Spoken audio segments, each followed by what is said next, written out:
നമുക്കൊരു പുളിയിഞ്ചി ഉണ്ടാക്കി നോക്കിയാലോ. വേണ്ട സാധനങ്ങൾ: ഇഞ്ചി, പച്ചമുളക്, കയ്പ്പയ്ക്ക, പുളി, നല്ലെണ്ണ. വെളിച്ചെണ്ണയിലല്ല, നല്ലെണ്ണയിലാണ് ഉണ്ടാക്കേണ്ടത്. സാധാരണ പുളിയിഞ്ചിയിൽ കയ്പ്പൊക്കെ ചേർക്കാറില്ല. ഇതൊരു സ്പെഷ്യൽ പുളിയിഞ്ചിയാണ്. ഇതിന് മുളകാക്കറി എന്നും പറയുന്നതാണ്. ഇത് വയനാട് സ്പെഷ്യൽ പുളിയിഞ്ചിയാണ്. മറ്റുള്ള നാടുകളിൽ എള്ളും പല മോഡലിലാണ് ഉണ്ടാക്കൽ.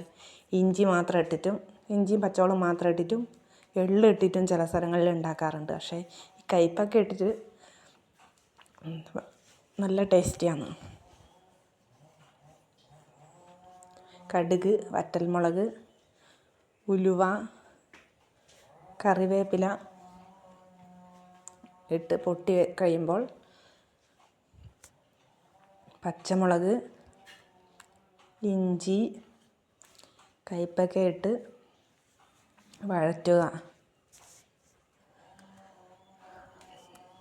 നല്ലോണം വഴറ്റി കഴിയുമ്പോൾ